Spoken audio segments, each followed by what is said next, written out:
Hello everyone and welcome back to Football Manager 2019 and a brand new experiment where we're taking a look at what would happen if you had a massive European Super League. So this is loads of teams from around Europe all put into Luxembourg essentially. There's a lot of different tiers to this. I don't even know how many different leagues there are. It is absolutely enormous, and as you can see in the Super League at the moment, we do have a whole host of big teams. Arsenal, Atletico, Chelsea, Dortmund, Barcelona are in there, Juventus, Liverpool, the two Manchester teams, and then further down you've got PSG, Real Madrid, all the teams you would expect to be hitting the last 8 or 16 of the Champions League on a relatively regular basis. There's a couple of surprising ones in there. I mean, Porto do occasionally make it that far, not as often recently, certainly not for Benfica as well. Sevilla, Europa League champions a few times, but not necessarily making it to the latter stages on a regular basis. But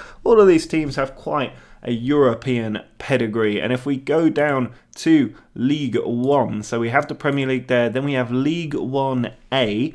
This is where it starts to get a bit more messy, and it's not just European teams. There are Brazilian teams like Corinthians and Flamengo in there, Grêmio as well, quite a few Brazilian teams in here, some Russian teams as well, but it's a sort of tiered structure with groups in between that. So this is kind of Group A within World League One. You have a Group B with Ajax in here, Boca in here, quite a lot of the South American teams, Krasnodar in here. Then you have League 2, Group A. So now we're seeing teams like Everton appear in here, Pumas are in here as well, Tigres. And then if we go down to Group B, or not down, but across to Group B, Botafogo are in there alongside Celtic. This will be an interesting one. Newcastle down here. I'm hoping they'll do well in a group like this. West Ham in there as well. Vasco da Gama in there. It's an interesting one. Here you've got a third group with Group C as well. The likes of Palace in here, Slavia Praha and Sparta Praha, or Prague. And a Group D as well. So there's 4 groups across here. Colo in there. Lanús in there. There's a huge broad depth of teams. Now this carries on going down. You can see League 3 has Group A, B, C, gone the wrong way, C, D, and that is it. So there's 4 groups in World League 3. Cardiff in here alongside Midtjylland, Chapecoense, of course. We've got that heartbreaking recent history. Portland Timbers in here, Spal are in here as well. Xolos Tijuana from Mexico as well. And this goes on for a little while. You can pause the screen on any of these groups if you do want to take a bit more of a look at them. You can see some Middle Eastern teams starting to appear. I'm sure the Chinese clubs are in here as well. And then League 5 again has 4 groups. And this is going to be really interesting looking at these. You've got the likes of Almira in here against all kinds of different teams. The Saka in here, a Japanese team. Going down to, this actually go all the way to F, so there are 6 groups here in League 5. It does go down to League 6. We're still going. There's still relegation places, so we're not yet at the bottom. Barcelona B are in here. It'll be interesting to see how far they go. And then we go down to 7. So, I mean, this is huge. I think there's probably about 20, 30 groups and leagues here. It really is so detailed. Club Africain in here as well.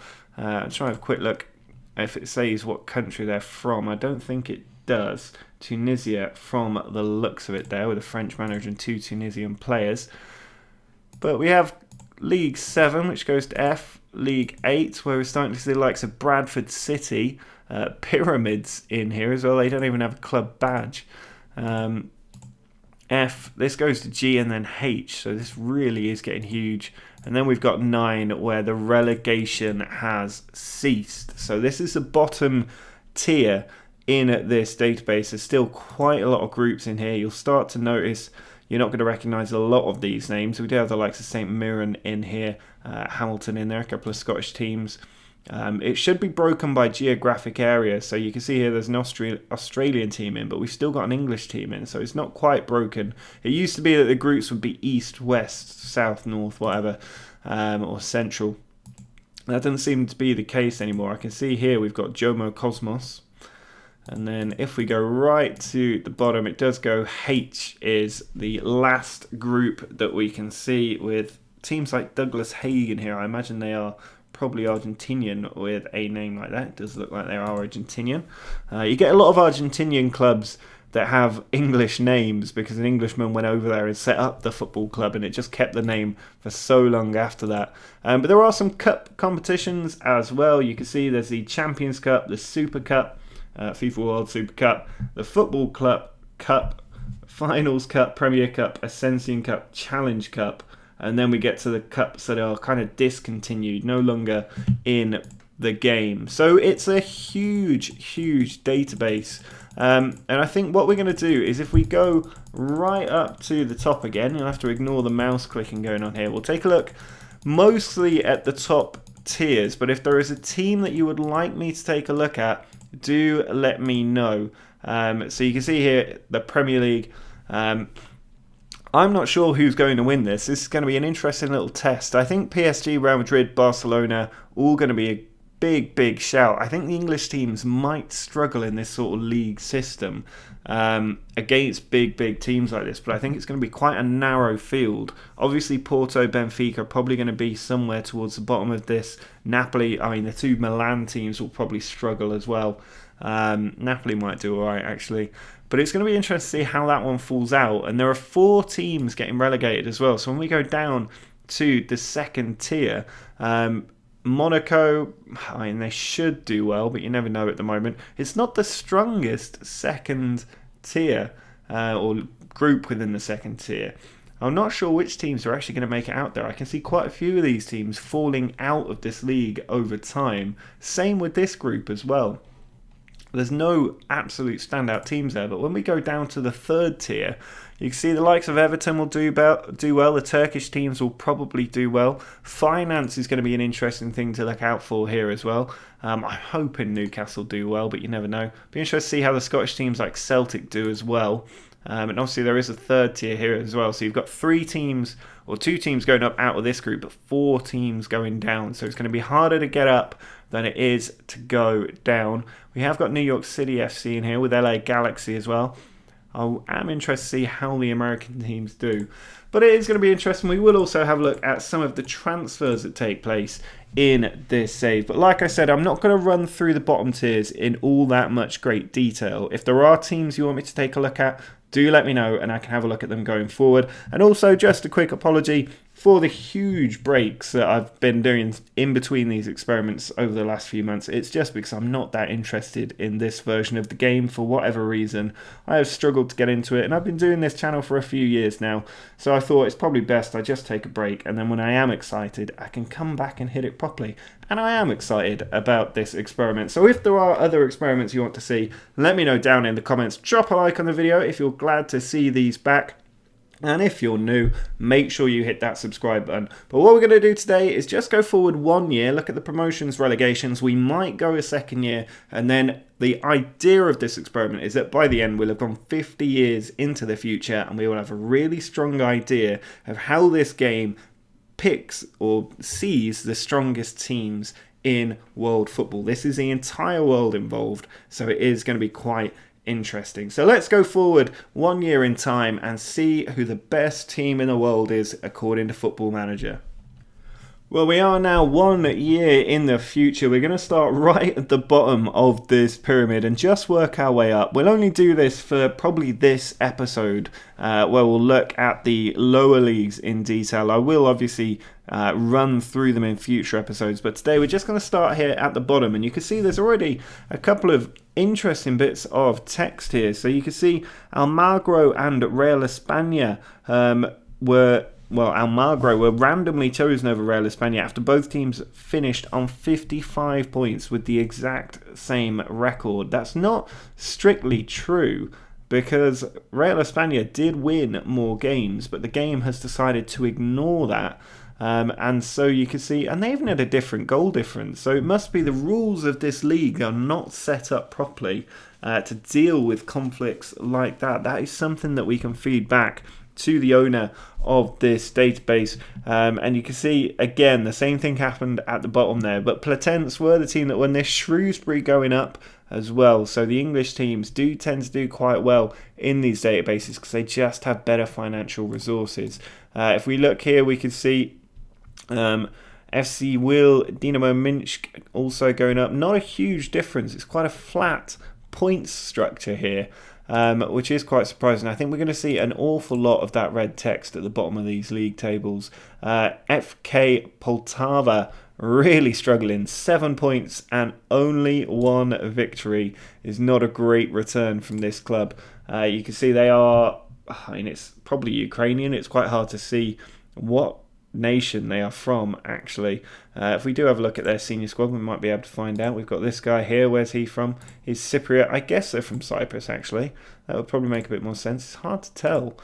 It really is. We've got players from every single nationality in the world. Looks like Ukrainian. I'm seeing more Ukrainians than anything else.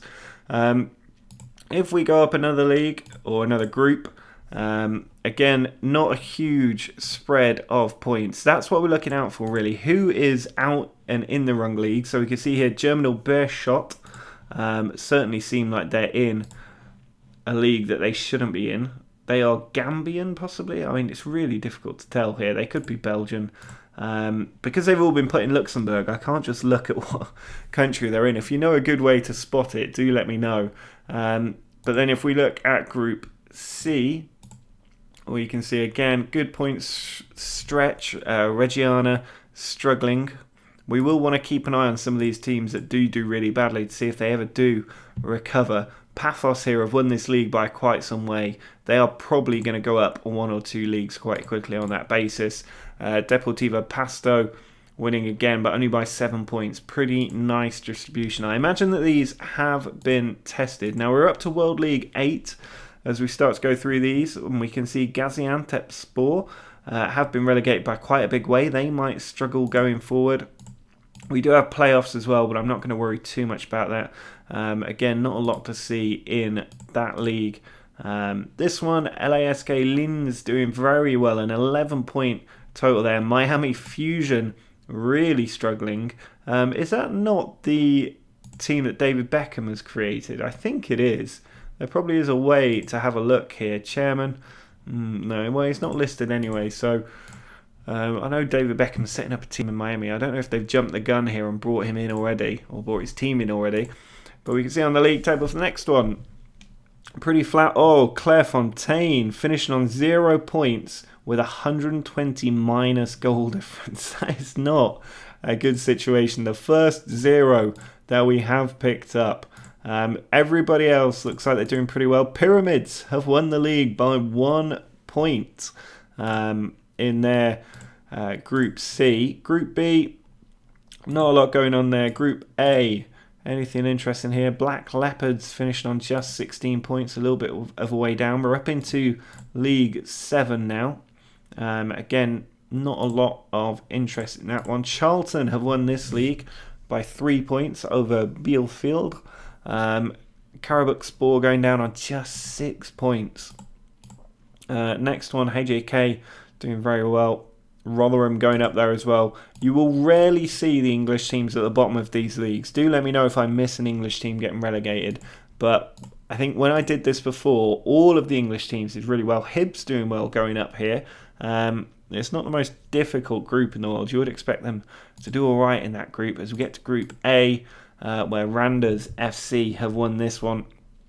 And now we're up into Tier 6. So this is 6 promotions away from the Premier League. I'm not expecting any of these teams to get there. Wigan didn't do that well here. They did go through the playoffs, but it wasn't an easy run for them. Millwall did win their league. I think we're going to see a lot of English title winners. Bolton, though, struggling. They could well go down. As we get to Group D, not a lot of surprises there. Group C, anything in here? It doesn't look like it. There's a few Dutch teams in here. Western Sydney Wanderers getting relegated just about, 2 points in that. Al Nassr winning this ahead of Birmingham and Blackburn. Now that is interesting. You would not expect a Middle Eastern team to be outpacing championship teams like this. And the Real Madrid B team also getting relegated from this group. So you can see they're getting a little bit more competitive, a little bit more difficult to read. Again, Philadelphia Union beating AC Ajaccio. I'm not sure if I would expect that in a league structure. Now we're up into Tier 5. There's going to be less groups as we go further up. Again, an English team being pipped to the title by a Middle Eastern team. Maybe it's because there's a lot more money in Middle Eastern football now. Chinese team falling behind Coritiba, Sheffield United and Brentford, which is not something I would have expected. You've got this team here, which I think are known as the Chihuahuas, unless I'm wrong. I think I am wrong. That's a shark on there. I'm thinking of a very different team. Group D, Reading finishing third, Den Haag winning that one. Sport Boys, Ipswich Town towards the bottom of there, but not quite getting relegated just yet. If we look at the next one here, Bristol City winning that league, 18 points for Inter Miami. I'm not sure what those teams are doing in here. Leeds, 83 points, storming this league. I'm not sure they should be down in Tier 5 or Tier 6 actually, because it's League 5, but there is a Premier League above that, so that's Tier 6 here for Leeds. I'm sure they will fire up that table, given they're knocking on the door of the Premier League in real life right now. Oh no, we've gone the wrong way around there. If we look at Group A, Cologne have won it. They had an excellent movement to the top. Chicago Fire getting relegated, which is a little bit of a surprise given some of the other American teams did well. Now we're up into League 4. There's only 4 groups here. Banfield have won that one. Al Hilal in second place. 6 teams getting relegated. It's absolutely brutal. As we get into Group C, again, this is an odd group, but I'm surprised the likes of Derby County finishing in mid-table. As we get to Group B, with an Italian team win this one. Rangers in third, getting promoted though. Teams you would expect them to be beaten if they were drawn in the Europa League, to be honest. Maybe they should have been high up. Huddersfield, I think this might be the first Premier League team we've seen, and they have won the group by 17 points. Not a huge surprise there. As we go up into the 4th tier, Fulham have won this one. Middlesbrough second, Cardiff in 5th. Chapecoense getting relegated. Group C, Wolves have won this, another Premier League team, beating Brighton to it. Leipzig in here as well, who are another huge team in European football. Allianz Lima getting relegated at the bottom of that. Atlanta United, the MLS champions, have won League 3 Group B. Toulouse, level on points, better goal difference, missing out for reasons I don't understand, maybe a head-to-head record. Aston Villa in 3rd place. New York Red Bulls nearly going down as well. A few more American teams at this stage. And then in Group A, Burnley and Bournemouth at the top. Not a lot else to look at there. Now we're up into the 3rd tier. Braga have won this one very tight. 3 teams on 68 points. New York City FC missing out by 4 points. As we go up again to Group C, Levante, the only team going up the playoff stretch across different groups. So no other team getting promoted in this group, which is quite harsh. Crystal Palace, though, finishing in 6th. You would expect the English teams to be doing better than that. They've been beaten out by the likes of Slavia Praha and Deportivo Alaves. And then when we go up, Newcastle finishing 2nd to Racing Club. They did at least beat Celtic up, but they did it on the playoffs anyway, so Celtic may be losing in the playoffs. West Ham down in 6th. I mean, this is a competitive little league here. You've even got Leicester in here in mid-table. Olympiacos and Basel in there. Botafogo are going down. That is a tough one. And as we go up to Group A, Salzburg, Everton and Tigres all going up. Another really tough group there. Tougher, I think, than some of these League One teams. I mean, this is a tough group, actually. So maybe I'm talking absolute nonsense there. But Marseille won it by 10 points. Guadalajara going down by quite some way there, about 17 points in that for their relegation. And then in Group A, we can see Monaco went up, Valencia went up. I did pick Monaco out at the start here. Corinthians, Athletic, Sao Paulo and Palmeiras going down. Not surprised that Brazilian teams are struggling in that group. And then in the Premier League, the champions of the world in a league structure are Juventus. Real Madrid finishing 2nd, and you have to say it looks like Ronaldo was the difference. He was the top goal scorer, top average rating, most man of the matches as well in this league. So had he been at Real Madrid, you would have to think that he would have won it. But you can see the top 4 here: Juventus, Real Madrid, Atletico Madrid, and then Barcelona. So Madrid home to 2 of the 3 best teams in the world. City, the best English team, finishing in 5th. And then Inter, PSG down in 7th, Chelsea, Liverpool, United, Napoli, Arsenal, Spurs, Bayern struggling down in 14th. Porto survived, which I'm surprised about. Roma survived, but Sevilla went down. I expected that. Milan went down. Benfica went down. I did not expect Dortmund to go down, if I'm being entirely honest. I thought they would have pipped Porto out, and possibly even Roma as well, but Roma have done well recently. But as you can see, this is how it's all finished out. Juventus winning the league and are the best team in the world. I just want to have a look at their senior squad schedule, because you can see we do have the World Football Cup as well, and actually they have won the World Super Cup on penalties against Manchester United. I have no idea how these work. It looks like the Champions Cup is the biggest one, and Manchester United have won that 1-0 over Real Madrid. They are the inaugural winners of the FIFA World Champions Cup. The Super Cup did go to Juventus. The World Football Club Cup went to Real Madrid. World Finals Cup is still ongoing. It looks like Man United will win that because Burnley are going to get beaten and the other two teams are not going to stop Manchester United. You can see Burnley here beating Wolves. I think these just go down the tiers a bit like you have the FA Cup, League Cup, and then you have the FA Vars. I don't know what they're called these days. Fiorenze, though, beating Sunderland in the Ascension Cup.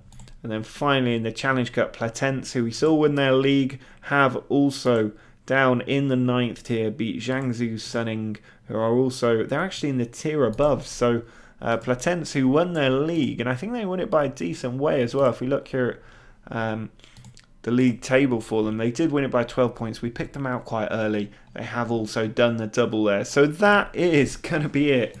Or actually, no, it's not, because if we go to the home screen, I mean, this database does take a long time to load if you go to a screen you haven't been to in a little while. But if we just have a look at the best players in the game, Lionel Messi at the top here, Neymar, Bale, De Bruyne, Hazard as well, Harry Kane in there as well. I just want to have a look. Alright, here we are on the world screen, and I just want to have a look at the all transfers, and we just want to see if there are any big transfers taking place. It doesn't look like it just at the moment. We're going back though to January. You can see Leon Bailey, 85 million, Emre Can for 45 million to Spurs. Premier League teams picking up quite a few big names. Memphis Depay going to Manchester City there. Not a lot of money being spent outside that. It looks like there probably are transfer windows. August, Federico Chiesa going to Man United. A few big transfers in there, not too many. Timo Werner moving as well. Eric Dyer's gone to Real Madrid. And then you can see here, before that, there's not a lot else going on. If we look at the awards, the Ballon d'Or went to Lionel Messi. I have not seen that on this game before. That is the first time I've seen him win that. Sometimes see Ronaldo win it. Never see Aguero in this group. Best goalkeeper, Thibaut Courtois. Best men's player, Alexis Sanchez in second there. Hazard in third. Under 21 player was Gabriel Jesus. Player of the year was Messi, and then here is the team of the year. No big surprises in here really. Kimmich's made it in. On the bench again, no surprises. Insigne and Bale making it on there though. But yeah, I mean, it's not too surprising now. Now that is going to be it for the end of this first part. It's a bit longer than I would expect for the future parts, because I will run through those bottom tiers very, very quickly. And we've got a lot more years to get through, so I probably won't even look at them that much going forward. Maybe once every 5-10 years, something like that. But if you have enjoyed this episode, do drop a like on the video. Let me know in the comments if there are things you want to see, or you have recommendations for how I can show this in the future in a more methodical way. And remember to hit that subscribe button. But until next time, see ya.